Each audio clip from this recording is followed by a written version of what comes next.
கர்த்தராகிய இயேசு கிறிஸ்து நாமத்திலே உங்கள் அனைவருக்கும் வாழ்த்துக்கள். இந்த நாளுக்குண்டான அற்புதமான வார்த்தை உபாகம் 30:20. உன் தேவனாய கர்த்தரால் அன்பு கூர்ந்து அவரை பற்றிக் கொள்வாயாக, அவரே உனக்கு ஜீவனும் தீர்க்காயுமானவர்.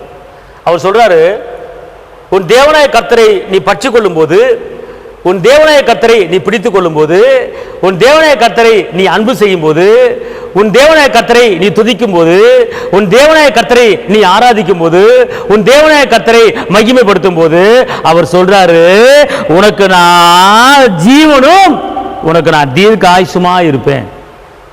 ஹல்லேலூயா. இன்னைக்கு உலகத்துல எத்தனையோ பேர் யாரையோ பற்றி கொள்றாங்க, யாரையோ தேடுறாங்க, யாரையோ நம்புறாங்க. ஆனா கர்த்தரை நீங்கள் பற்றி கொண்டால், என் தகப்பன் இயேசுவை நீங்கள் பற்றி கொண்டால், என் தகப்பன் இயேசுவை நீங்கள் நேசித்தால், என் தகப்பன் இயேசுவின் அன்பை நீங்கள் உணர்ந்தால், அவர் உங்களுக்கு ஆயுஷ் நாட்களை பெருகு பண்ணி தீர்க்க ஆயுசுமா நான் இருப்பேன். காலம்புற உன்னை நடத்துவேன், உன்னை வெட்கப்படுத்த விட மாட்டேன், உன்னை தலைமை மேல பண்ணுவேன், உன் துக்கத்தை சந்தோஷம் மாற்றுவேன். நீ என்னை பற்றிக்கொள் மகனே, நீ என்னை பற்றிக்கொள் மகளே, நீ என்னை தேடி வா மகளே என்று அவர் அவங்களை அழைக்கிறாரு. இந்த உலகத்துல யாரையும் பற்றி கொள்ளாதீங்க. எல்லா மனிதர்களும் உங்களை உதறி தள்ளிவிட்டு போயிடுவாங்க. ஆனா இயேசுவை பற்றி கொண்டால், இயேசுவை நீங்கள் அண்டிக் கொண்டால், இயேசுவை நீங்கள் தேடினால், கடைசி வரைக்கும் உங்களை கரமெடுத்து நடத்துகிற ஒரே தெய்வம் அது இயேசு ஒருவரே.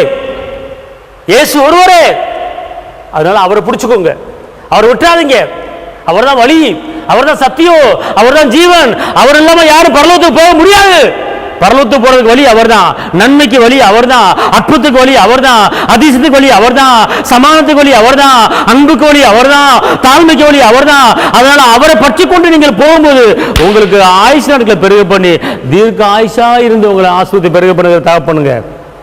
அதனால பயப்படாதுங்க, அவரை பற்றி கொள்ளுங்க. அவர் உங்களுக்கு ஜீவனும் தீர்க்க ஆயுசுமா இருப்பாரு. தைரியமா இருங்க. உங்களுக்கு நான் ஜெபிக்கிறேன். தகப்பனே இயேசு மகாராஜாவை நன்றியோடு துதிக்கிறேன், ஸ்தோத்திரிக்கிறேன். கரம் பிடித்தவரே, வெற்றி வேந்தனே, விடுதலை நாயகரே, பெயர் சொல்லி அழைத்தவரே, இரக்கத்தின் சொருவியே, ஆண்டவரே, இந்த நாளிலும் கூட உம்முடைய பிள்ளைகள் பலவிதமான வேதனையில, பலவிதமான நெருக்கத்தில், பலவிதமான நிந்தையில மாட்டி தவித்து கொண்டிருப்பது நீர் அறிவீரப்பா. ஆண்டவர், அநேகர் கடன் பிரச்சனை மாட்டி கொண்டிருக்காங்க தகப்பனே. என் தேவன் தம்முடைய மகிமையின் ஐஸ்வர்யத்தின்படி என் தேவைகளை எல்லாம் சந்திங்க தகப்பனே.